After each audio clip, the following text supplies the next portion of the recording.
Well, freedom to create music.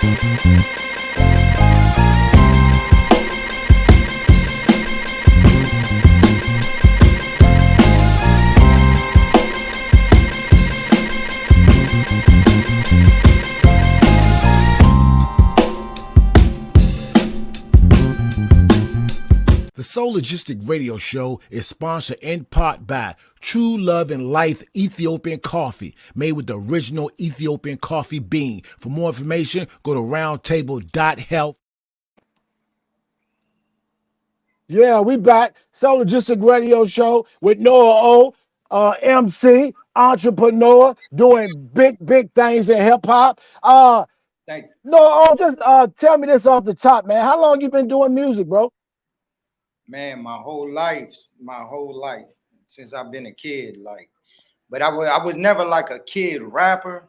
But I say I started getting serious. Like I've been doing hip hop 20 years now. You know what I mean? Since I was a kid. So I grew up being around music, doing street team.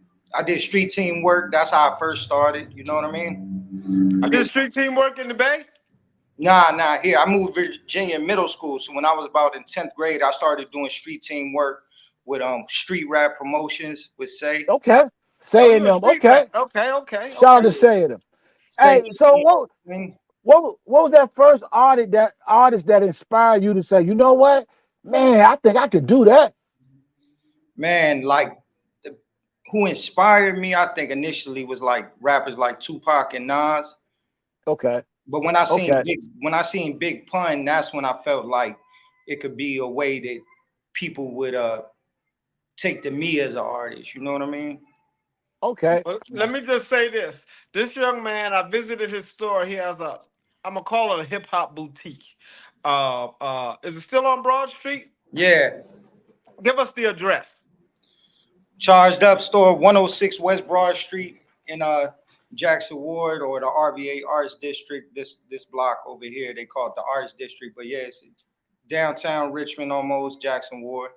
I visited the store. I mean, it's hip hop ish.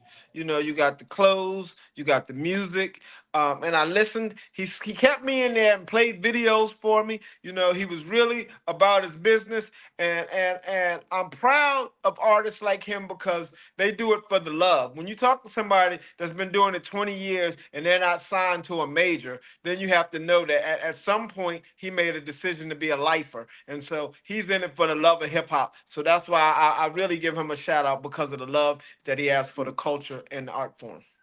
I appreciate it. We've been on a segment, hip hop, the good, the bad, and the ugly. So many people like the artist D1, they point out a lot of the negative parts. He called out Rick Ross, he called out Meek Mill. Are you familiar with what's going on with that? I mean, I'm familiar with D1. Okay, so here's my point. I feel like he's like trolling a bit too, because I think for every negative artist that you feel that's negative, there's positive artists that you know about too. Instead of pointing out the negative, the Rick Ross, the Meek Mill, why not point out Noah O? You know what I'm saying? Instead of talking bad. And that's my, go ahead. Like, because not to cut you off. No, go ahead. You know, there's certain aspects of the culture and values that I represent. Instead of calling artists out that I feel like don't represent that, I try to just magnify what I'm doing. And like you said, I feel that same way. Like, I'm not going to call out somebody in the streets because everybody around me is in the streets. That's not, it's not my brother's fault if he don't know better, but let me show him. But everybody is different. Some people say, they make that line in the sand, whether it's for a marketing purpose or whatever. Like, well, I'm going to be the guy that's conscious. Like, I consider, if you listen to my content, it is socially conscious. I do represent things like, remaining free and being an entrepreneur and taking my own destiny into my own hands. And if you follow my career or listen to my music, you know exactly what I stand for. But then you might see me with however you want to label an artist. But that's the difference, I think, with me and some other quote unquote conscious artists where, how can I build with somebody if I can't meet them on common ground, if I'm pointing the finger at them? You get what I mean? Right. I get you 100%. That don't mean I got to agree with what he's doing, but Right. I got to keep a line of communication open to show somebody who may be lost a better way. It's like Well, it's just like it's like a family member, right? You got a family Yeah, member. You're trying to show them stuff. yeah. Yeah, I got you. You still well, love them. You don't like what they do, but you still love the person.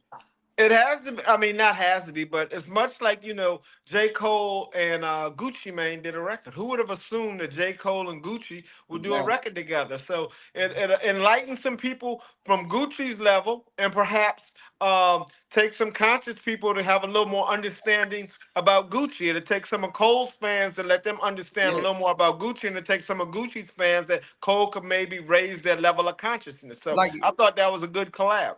this year, the project I've been pushing this year is Richmond Brave with Big No. Big No is, people would think that we don't exist within the same, atmosphere, but that's my brother. Our music, he's more, people might label it street or trap, but that's one of the best albums I've ever made. And what we did is exactly what you said. We bridged that gap between underground, boom bap, conscious, and the streets now, through creating that album. Because Well, for me, when I look at hip hop, the challenges I see that we, as not only a hip hop a nation culture, but as a people, that we have to get past is this: we are not one dimensional. Like, I look at all the people trying to hate on Andre 3000. Andre is allowed to make a flute album, That's right. That's and right. he doesn't diminish his ability to be hip hop. He is more than, and by the way, Doug, I don't know if you saw it, but Lil Wayne must have been watching the show, because he did a whole post, a message to Andre, and he said the only thing that disturbs me about Andre is, he said he don't feel like he have nothing to say, and he said, "Man, say what you feel now at 50, because when I get yeah, 48, I want to feel like I can Right. say what I can say," and that's what you said Right. last week. and Right. Right. man, that's somebody else who's definitely inspired me. Is Dungeon Family, Outkast. Like my last album, I got Big Rube from Dungeon Family to do the intro, so they had a big impact on me as well. But like you said, everybody, we're seeing it now where everybody, you have a voice that's relevant. I just did a show with the Locks. They did Right. 2 shows in Virginia. They were sold out. It was over 1,500 people in there. The Locks, they're not a new group, and they're, people would be surprised. There's young guys now who are 20, 21 who listen to that style of rap because their parents played it. So it's always going to That's be true. relevant, and we need that, especially in this time, instead of pointing the finger at younger artists, drill artists, like, oh, y'all messing the culture up. Nah, guide them. Take somebody like that under your wing and help them avoid the pitfalls of the music game or falling into the streets. Because if people look at my life, like I just spoke at Virginia Randolph High School last week. Like I was somebody on the path to go to prison. I had 2 kids. I had a kid in the 11th grade. I got expelled from school, used to get arrested. But when I had my son at 17, that's what led me to focus on my music. Like I got Mm. kicked out of school and I ended up in an alternative school. But fortunately I had somebody there that believed in me and they recognized what my passion was and they guided me in that direction. And that's how I ended up, going in further with music. But it's not one dimensional. You know what I mean? Nobody, Right. Like you said. but Well, now we got to pivot. I know this the good, the bad, and the ugly, and we've been on the good a minute, and I've been doing some this research. this was this was the good. Go ahead. Well, no, the good was in the content that we got a conscious brother who is not so conscious that he can't reach other brothers. Because to Right. me, you can't be so conscious that you rap and you say something that's so strong that, because I keep telling you, the what will make us strong as a people is we must always remember the least of us. We can't worry about those of us that are the LeBron Jameses or the Oprah Winfreys. Those people are going to be all right. We have to Right. worry about the least of us, the children who are raised with single parents or whose both parents is out the house, who have to find themselves in the streets for survival, not just because, not for fun, for survival. And so we have to be able to reach them and show them that there's other ways. You could sell ice cream instead of selling whatever. You know what I'm saying? Like you don't just have to go down this path. The only True. thing that really keeps me upset about the current state of hip hop is we act like there's only one path, there's only one dimension to this. And again, that's why I applaud Andre for even stepping out and doing a flute album, because he's an artist. That means he's allowed to paint. He's allowed to play a flute. He's allowed to make a clay statue if he wants to. We should just be subjected to hip hop and negative hip hop at that. But where my pivot is here, as you all know, Puff caught 5 more cases, had to resign from Revolt. Russell Simmons caught 15. They saying he is a serial rapist. I just watched last night. He tried to go off on his kid, Kamari, his wife. His ex-wife went on a rant and said, "Yo, you need to chill because I was 15 when you met me." I can't remember if I was 15 or 16, but I know I was a sophomore in school because my junior and senior prom, I was dating you, so I went by myself. Okay, so let's just look at that a moment. And so when I look at these things, when I look specifically at Andre Harrell, Puff Daddy, Russell Simmons, and Harv Pierre, and then now I look at Jay-Z, I see all these guys in these pictures together. I see all these guys constantly protecting each other. And I see all these guys with somewhat of a same history. And so what I would like to say is this. I think the challenge that we have as a people in any industry, when we get in the industry, when this thing called hip hop came about, we did it to change and rebel against the norm. It was a rebellious art form that said we don't need $100 sneakers, we can wear Pumas and Adidas. We don't need $100 jeans, we can wear Levi's. We was always bucking the system. So now all of these people that got into the system were supposed to change the system. What they did was they got into the industry and did exactly what the oppressor did. Like they went in and said, okay, Clive gave Andre Harrell a deal. So to me, when I look at it, it's a line of abuse. Someone abused Andre Harrell. Andre Harrell allegedly abused Puffy. Puffy allegedly abused. So this abuse is going on. And instead of us shaking the negative aspects of the industry and going in and making this change, the people that rushed in and bought right in what they say, drink the Kool-Aid. Did the exact same thing, if not worse. Because now I look back and I look at all these guys that's catching these cases, and I don't see the Leora Cohens, I don't see the Monty Lipmans. So all the white guys that was in music continued on their path, and the black guys did it to an extent where we have 20 women coming out saying that they were sexually assaulted by what we consider to be some of hip hop's greatest black men. Let me say this, because I just told somebody this, right? And you mentioned earlier, like, I'm doing it for the love. I do it for the love. But because I stand for certain things and I refused to get exploited. It's not that I chose this path of independence. You know, people would come across me and they understood that I had an understanding of certain things, so they would stay away from me. Like this store is not here for the love. This store is here with the support of the community and for me understand how to monetize my art, even at the level I'm at. That, you know, artists now is getting done wrong in so many ways. But when you have somebody like me, you know, when something happens to a Nipsey Hussle or Master P, people celebrate it. But it's people like me that's doing this now that, like, I got A&Rs, people in the industry follow me. They watch what I do. They talk to me away from the public. And I recognize that they'll never put me, you know, stand in a picture with me, but they do come holler at me. But what I represent is threatening, especially if you're a part of the same system that's putting the same things in place to exploit artists. And now, you know, it's a guy out there that can teach somebody like, bro, if you got 1,000 followers, you can make a living by doing X, Y, and Z. They don't want to champion that. So what's happened is it is a system that somebody exploited this person. So now when this person get in the game, they like, well, this is just the way it's done. No, that's the way it was done to you. And instead of going against it, like you said, hip hop was meant to be a counterculture, but instead it's become this thing that continues to be like a cycle. But there are artists that are working against that. Let me say that. Well, there's no documented proof in history that says any oppressor has helped the oppressed.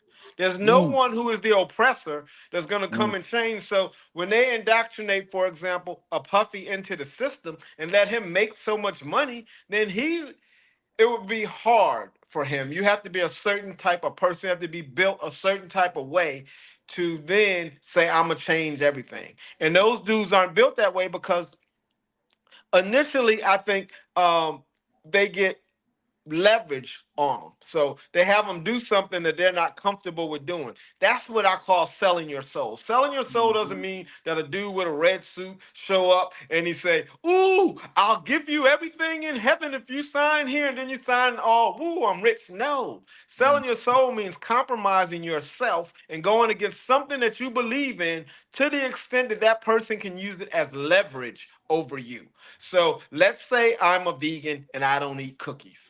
I don't eat cookies, and then somebody gets me to eat a cookie behind the scenes and takes a picture, and I run around the world saying I don't eat cookies. And I'm scared that they're going to expose the picture of me eating cookies. So now I do whatever they want me to do to keep from the world knowing that I really eat cookies. That's what they do in most cases to these artists, because if you look at the history of them, all of them was young. Kimora say she was 16. Foxy Brown say she was 15. Beyonce, Jay-Z said he met Beyonce when she was 16. I saw him on an interview, but and the man, hey, hold on. Can I say one thing? yes, Because sir. for me, Fat Tommy, what you're saying is correct, but you're only pointing out one part of these young ladies. Even when I was in high school, we had young ladies that was going for the older guys. Just like with the Aaron Hall situation, Gloria Vendez, whatever her name is. Why did you get in the club? The club was 26 and older. They was borders up so to protect young women, but these young women are they sneaking in the club. Okay, So hold it on. is some accountability. Hold on, it should be some accountability on their side too. You're sneaking in the club to get to the ballers. You know what I'm saying? So it's wrong on both sides, if you ask me. But we want to get back on accountability. Noah, I want to ask you. When we be doing this segment, hip hop, the good, bad, and the ugly. It's like three entities should be held accountable. We got the one the music business, which is the radio, which is the record labels, and we got two, the artists, and three, which I think is the fans. If you had everybody should be held accountable, but if you had to pick one with the most accountability, would it be one music business as far as the radio stations, the record companies, two, the artists, or three, the fans? Me, like, I say the artist because it's complicated, right? I know we're in It is. America. This is a capitalist society, and I've worked in radio. I worked for Clear Channel. I've worked, subcontracted the labels and stuff. The system is the system. They're gonna champion whatever is hot, whatever's moving. Now, I will say this: when it comes to labels, I've watched. They say it's about the numbers, but I've watched, powerful people take somebody that's unknown and put them in position. So it's not always about that. And I will say that if there are people that are in this game, I know they have a job to do. They got to pay their rent, pay their mortgage. But to me, that's hip hop. When you champion the things, uplifting the community, empowering people, upward mobility. Now, I say for the artists, I'm an artist. I made a choice. Not a lot of artists, they're gonna say, I'm just doing what they want. If they see labels are signing these types of artists, you know, artists may not come from the best background. They trying to do whatever it takes to improve their situation. Now, as far as the fans, like, I think fans, because I see fans have these same conversations online. Instead of pointing out the stuff you don't like somebody will send me a link for an artist they think is whack before they share something they like. Yeah. Like, and the thing about these algorithms, they just reward engagement. So if you think something is trash, don't say nothing. Go to your man page. You think Right. something is whack, don't share it. You blowing it up even more. Just Right. That's what I'm saying. share the things you love. You want to see somebody, you want to see a young female artist that could be the next Lauryn Hill, then share hers, share her music. Don't share something that represents something you don't like, because the algorithm does not recognize that. They just recognize the engagement and see artists, certain artists that figure that out. So they'll say, man, I'm gonna be as controversial as possible. I'm gonna be as trash as I want. People will share my material if they think I'm a joke before they'll share it if they like me. So Right. we in a different time. But me personally, I'm a person that's all for like accountability. I'm just saying, when it comes to me, I'ma just put the responsibility in my hands. You know what I mean? So talk about your energy drink. So he got an energy drink. The man got hats, hoodies. He got everything popping off. Man, we just dropped this energy drink. It's still, we just getting it off the ground. Right now, it's exclusively available in our store and on our website. Eventually, as we grow, we're going to look to, get it distributed on a wider level. But right now, we just really want to, control everything and drive all the traffic to us. So it goes back to our movement. But yeah, charged up energy drink, similar to like, any other energy drink that's on the market. You can pick it up, Wow. chargedupent.com, or at the Charged Up store here in Richmond, Virginia. That's dope. That's dope. You got something else, Fat Tommy? Well, first I have to just give a little pushback to what you said about accountability, and this is why. When when I go in court before the judge because I was pushing weight, and I say, Your Honor, I had no idea weed was illegal. The judge is gonna look at me and say, Tommy, Ignorance ignorance of the of the law is no law excuse. is no excuse. And so what I say is we're supposed to be adults. The adult, the burden is on the adult That's always. true. That's That's true. all that we can leave it right there, but the burden No, is no, on the no, no, adult. no, no, no, no. You can't just leave it right there. The burden is on the adults. That's true. But something has to be said for these young girls that's putting themselves in harm's way. If you go to a zoo and it said, do not get in the fence with the tiger, what makes you want to jump across there and get in the fence with Let the me say this. tiger? Let me say this, because I've seen both of what you're saying, right? I grew up with young ladies like that. I'm in high school, they with the dope boy or whatever. The thing is, uh, uh, a lot of the times, if a young woman is seeking that out, it's some other issues. Either she comes from a broken home, so she's like, I got to get with somebody to take care of me. You know what I mean? I've seen I it feel you. firsthand. Or she's being abused. So I got to agree with Tommy where, you know, if you're a grown man, no normal, healthy, happy young woman is seeking that out. Now, there are some girls who, want to like go against their parents' upbringing and seek out the bad boy, but something is wrong all the way around. But we know in this game, it's a lot of damaged people, and it just, become a mess. You know what I mean? What Well, I will say, What Aaron Hall said, he didn't know Gloria was 16 until he tried to take her to Jamaica. So for all that period of time, she was lying and hiding her real age that whole time. But of course, once he found out she was 16, he should have, as a grown person, he should have shut it right. down. But what's that whole time when she's lying to him? You know what I mean? Yeah, yeah. Shouldn't she But be there's held some type also of? we kind of got to put this in context, and I know people gonna be mad at me for this, but I graduated in 1983. I remember people coming to the prom with going to the prom with guys who were in the military. Mm. If we all think about this a Yeah, minute yeah, and remember yeah, back, dudes yeah. used to come home from the Navy, come home from the Air Force, and take high school girls to the prom. So in my childhood, if you were 20, but until you turned 21, people kind of gave you a pass. If you were 20, you could date a 17-year-old. That's But true. in, That's in true. the instances that we're talking about, Russell Simmons was 32. Uh, uh, Jay Z was 28.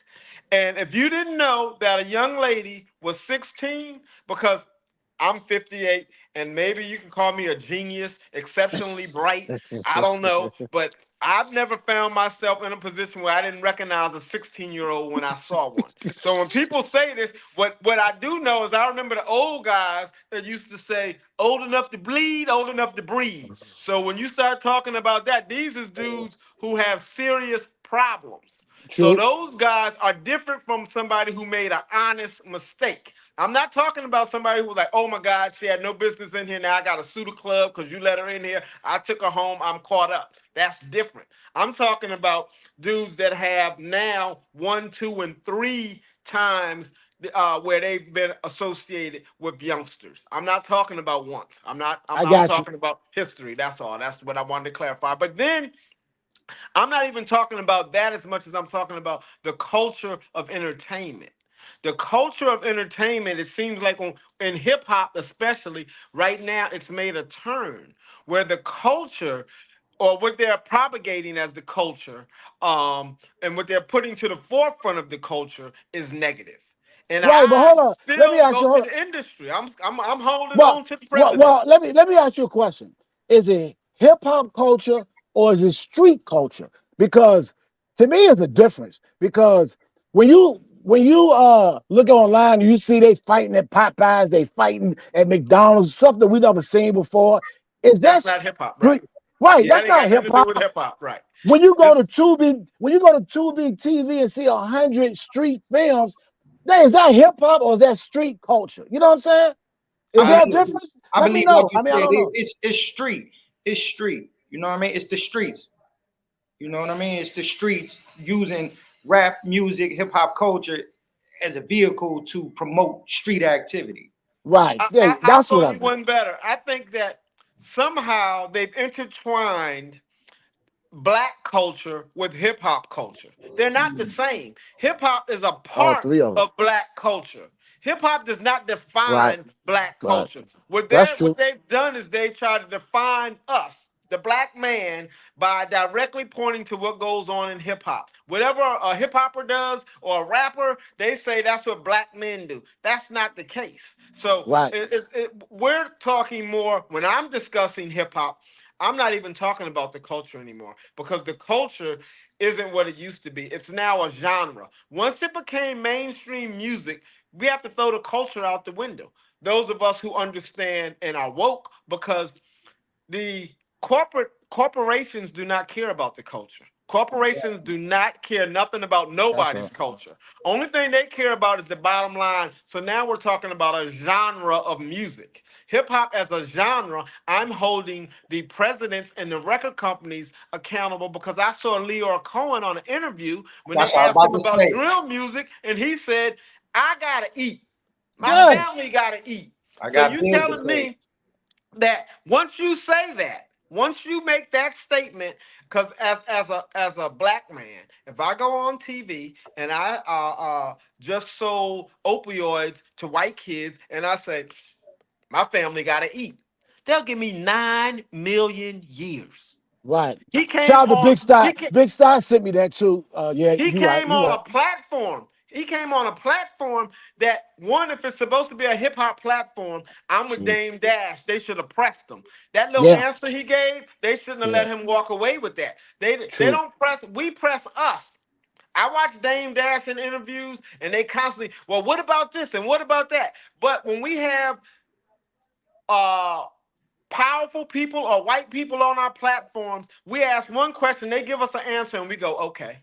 Because True. remember now, I had Wesley Muhammad on here, and I said, hey, Wesley, uh, I look at Fried Muhammad, he looks white. I pressed them. I ain't just ease up off of them. They sit up there and allow white people to tell them anything and they don't press them. If it's really truly a culture, which it's not, these are people that work in this genre. Charlemagne is far from a god. He should not even, they should remove that tag from him. But he is in the genre of hip hop. He's not in the culture of hip hop. He ain't a mover or shaker in the culture. So when you have somebody who is clearly outside of the culture, then you should press him when you get him because he's just said he gonna sign drill music because his family gotta eat, knowing that it's crimes being committed behind it. No, That's why I think the corporation needs to take place because you know They have to say you have to be 18 to smoke cigarettes. When they found out cigarettes would kill, they had to put it on there saying it'll kill. So you mean to tell me that you can play music all day long that represents crimes and murder and activity, and then you say, I don't have nothing to do with it. I just Word. signed with sales. They don't get a pass, because here's what I would say to them. It's your job. You're the president. You're the head of A&R. Your job But is then to know music. they've also, there's a conversation where people is like, you get into things like freedom of speech, but there are people who say, oh, music has no, it's just music, it's just entertainment. Like, see, me, I realized as I got deeper into music, even when I was still a teenager, like, no, anything I say on this microphone, I got to go deal with the consequences in real life. I got to stand in front of people. If I'm telling a room full of people, if you act wrong, me and my peoples are going to hurt you, I got to be able to stand behind that. You know what I mean? But there's a like a cognitive dissonance where it's like, oh, no, this has no impact, no influence over people as a whole. It's just entertainment. It's just art. But like you said, if only one aspect of rap music is getting highlighted, it is disproportionate to what's really out there. You know what I mean? Hey, want to put a bow on this. I want to thank you, Noah O, for coming on our platform and Thank you. and with the conversation. You got any last words? Man, just thank you for having me. Of course, thank you, Tommy. Both of y'all for what y'all do for the culture, your voice. And yeah, if you got any questions about me, you can follow me at Charged Up Noah O, chargedupent.com. Come see us, Richmond, Virginia. New music on the way. And send me that Charged up ENT. send me that Phoenix record too, bro. All right, I'll send it over today. All right, you got the last words, Fat Tommy? Charged up ENT. Peace and blessings, y'all. Follow us, hit the like button, subscribe, check us out on Spotify, iHeartRadio, 91.3 WVST on Saturdays, and the new jump off, SoulLoungeCafe.com, Sundays, 2 p.m. Peace. Peace.